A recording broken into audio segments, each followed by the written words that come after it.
Muy buenas amigos, hoy vamos a ver qué pasa con las viviendas sin terminar de construir en China y qué se plantea como solución. Esas casetas es donde viven los trabajadores de la construcción. No parece muy acogedor, pero tiene mejor pinta que lo que vimos en otros lugares hace unos años. La verdad es que nos daba un poco de pereza volver al tema de la burbuja inmobiliaria, pero es algo que sigue dando mucho que hablar, sobre todo en algunos países occidentales, porque aquí sinceramente no nos da la impresión de que preocupe tanto. Y eso que, como veremos enseguida, la ciudad donde nos encontramos y donde vivimos, Changsha, es una de las que hasta hace nada acumulaba más proyectos sin terminar. Antes de seguir, conviene recordar una cosa: los proyectos de construcción en China pueden ser enormes. Todas las imágenes que estáis viendo han salido de la misma zona de obras, la más cercana a nuestro barrio, y tampoco es lo más grande que hemos visto, pero por lo general esto es algo que suele impresionar a los llegados de Occidente. Y esa impresión, que a veces es muy fuerte, unida a nuestra ideología o nuestros prejuicios, entre otras cosas, puede hacer que veamos todo esto de forma un poco dramática. Por ejemplo, hay personas que al verlo pueden sentir algo casi épico, en plan: ¡guau! ¡Mira qué pedazo de proyecto titánico capaz de dar vivienda digna a lo que en mi país sería toda una ciudad de manera eficiente! Y además, aunque sea tan enorme, en apenas 5 años está lleno de vida. Pero al mismo tiempo, otros tienden a pensar: ¡buah! Vaya monstruosidad más distópica, todas esas torres de apartamentos iguales, con ese impacto tan brutal en el medio ambiente, y que además se quedan vacías durante años como si fuesen una ciudad fantasma. Es decir, todo esto que os estamos mostrando se puede presentar con enfoques muy distintos, y yo creo que los medios de masas de Europa y América generalmente se inclinan por algo más parecido al segundo discurso. Nosotros reconocemos algunos de los problemas que señalan, como los relacionados con la corrupción, pero también vamos a ver una serie de realidades positivas que ellos suelen pasar por alto y que en parte explican por qué seguimos sin ver un estallido catastrófico de la burbuja. Algunos llevan prácticamente una década anunciando esta crisis. No sé si les permitirían ser tan aguafiestas con las economías de otros países. Y cuando acumulas tantos años fallando con tus previsiones, a lo mejor es que hay una parte de la realidad a la que no estás prestando atención. Yo viví el estallido de la crisis de 2007-2008 en España, y aunque esto sea una simple impresión personal, el ambiente era mucho más pesimista. Aquí, según algunos medios extranjeros, se supone que llevamos ya años con la burbuja explotando, aunque es verdad que los analistas serios suelen hablar de un desinfle controlado. Pero eso da igual, porque los medios hoy en día tienen la capacidad de convertir una opinión en un hecho. La repiten 1000 veces hasta que la gente la asimila, porque saben que una historia falsa puede tener consecuencias muy reales. Por ejemplo, una de las consecuencias más buscadas por ciertos intereses es que se deje de invertir en este país, y a veces algunos medios de masas pueden llegar a soltar auténticas burradas que siguen ese fin. El ejemplo más reciente es el del supuesto golpe de estado y la detención del presidente, sobre los que no hay ninguna evidencia. Algunos corresponsales occidentales que viven en Pekín se han reído de ello, pero el bulo ha arrasado en las redes sociales y muchos se lo han creído. A mí me ha dado mucha gracia ver cómo, cuando el corresponsal ha mostrado las fotos de la calma que se vive en Pekín, ha sido acusado de algo ya muy típico, de que el gobierno chino le va a dar puntos de crédito social por cuestionar la propaganda contra este país. Otra fantasía repetida durante años que al final se ha convertido en realidad para muchos occidentales. Nosotros hemos venido a esta zona con la intención de grabar proyectos parados, pero como podéis apreciar, en muchos de ellos están trabajando. Ahora bien, no nos costaría mucho daros la impresión contraria. Basta con grabar las partes más paraditas cuando no hay mucho ruido y ya está. Pero más allá de las impresiones, es un hecho incuestionable que esta ciudad, Changsha, tiene muchas viviendas sin terminar. De acuerdo con los datos de 2021, eran 28.139. Entonces, si tenemos en cuenta que las casas se suelen comprar en pareja con la ayuda de los padres, sobre todo los del marido, podemos decir que hay unas 6 personas afectadas por cada vivienda, lo que sería un total de casi 170.000 en una ciudad de 10 millones. Pero vamos a ser generosos, entre comillas, y vamos a decir que son 300.000 personas afectadas, porque puede haber hijos y otros parientes que han prestado dinero. Eso quiere decir que en 2021 aquí en Changsha podía haber un 3% de la población preocupada por este problema. Y a lo mejor algunos dirán: pero eso fue en 2021, ahora la cosa tiene que estar peor. Bueno, lo de Evergrande se supone que también explotó ese año, ya ha pasado un tiempo. Según los datos de los 6 primeros meses de 2022, ya hay menos viviendas sin terminar. Hemos pasado de 4,46 millones de metros cuadrados a 3,57. Eso es una disminución de casi 1 millón, y todavía no tenemos tenemos los datos del total de viviendas, pero tienen que ser menos. Es decir, aquí tenemos un problema, eso es incuestionable, pero ya se le están buscando soluciones y no es el cataclismo inminente que muchos anuncian. Changsha es detrás de Zhengzhou, la ciudad más afectada, y luego están Wuhan y Chongqing, todas ellas en la zona interior central del país. Es verdad que parte de los afectados se han negado a pagar la hipoteca de unas casas que todavía no existen. Esto lo reconocen los medios de comunicación del Estado. También es cierto que hubo un escándalo con 4 bancos locales de nivel de pueblo o condado, controlados principalmente por una empresa privada de Henan, cuya capital es Zhengzhou. Cuando algunos de sus clientes fueron a protestar porque no podían sacar su dinero, los encargados de estos bancos se las apañaron para que sus códigos de salud apareciesen en rojo, es decir, el nivel de la cuarentena. Esto ha sido denunciado por los medios chinos porque es todo un escándalo, no es una situación aceptable en este país. Hay 234 personas bajo investigación, entre ellos oficiales a cargo del control de la epidemia. Ya se ha empezado a devolver el dinero a los clientes, todo apunta a que se trata de un caso de corrupción y no es cierto que el gobierno sacase tanques a la calle para defender a los bancos. Esa fue una noticia falsa que se extendió con imágenes de otra provincia correspondientes a un ejercicio militar que no tiene nada que ver con las protestas. Es decir, en algunas localidades, sobre todo en ciertos pueblos grandes y ciudades pequeñas donde se ha construido sin que hubiese una necesidad real, es un problema que se supone que se va a solucionar poco a poco, pero que ha llegado a desesperar a muchas familias porque al final estamos hablando de los ahorros de toda su vida. Sin embargo, no es algo que llegue a preocupar a todo el país como algunos imaginan desde fuera y vamos a intentar explicar por qué. A lo mejor os da la impresión de que le estamos restando importancia al asunto, pero en realidad si nos vamos a las megaciudades el problema es prácticamente inexistente. Es más, el precio allí sigue subiendo. Aquí las obras de muchos proyectos se pararon no porque no hubiese demanda,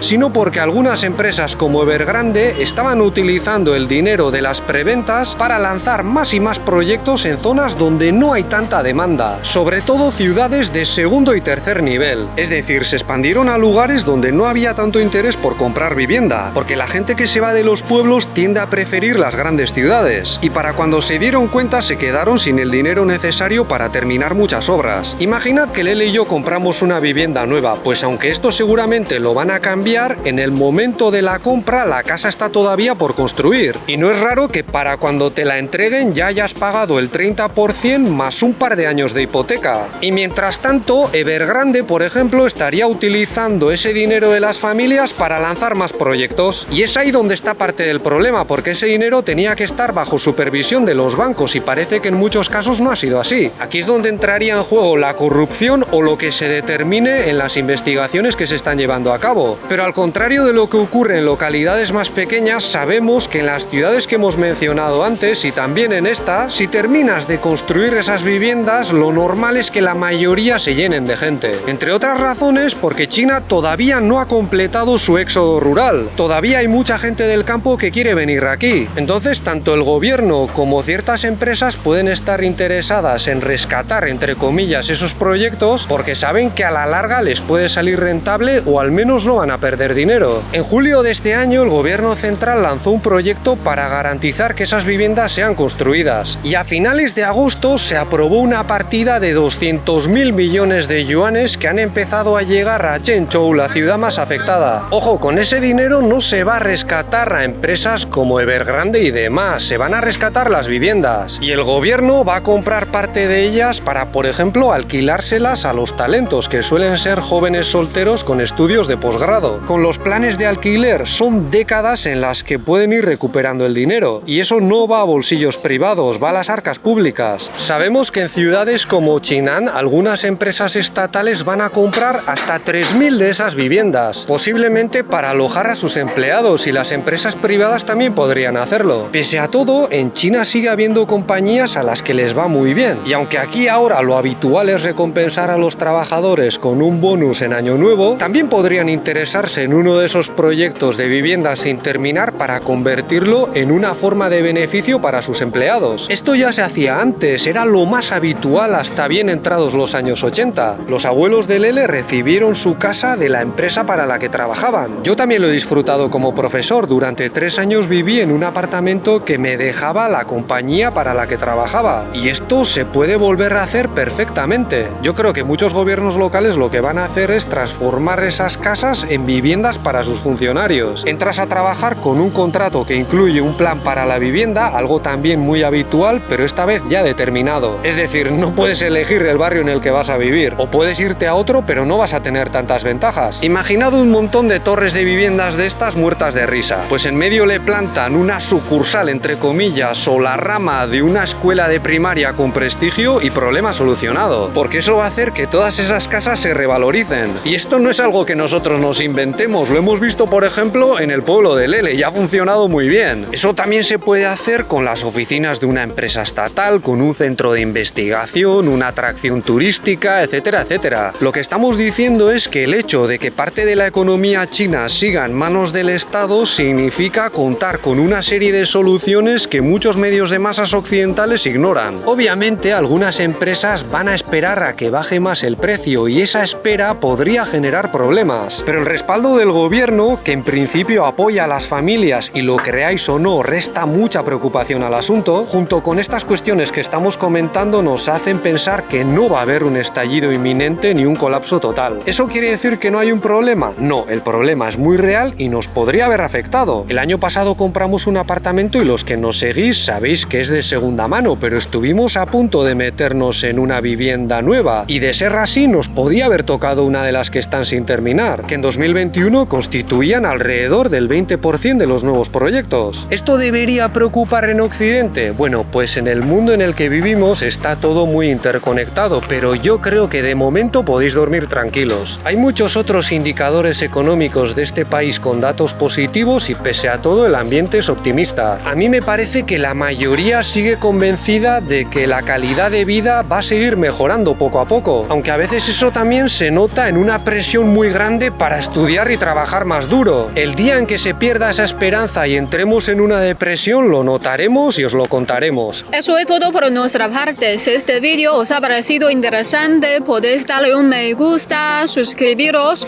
o ayudarnos con Patreon, donde tenéis más contenido como directos y mis clases de mandarín.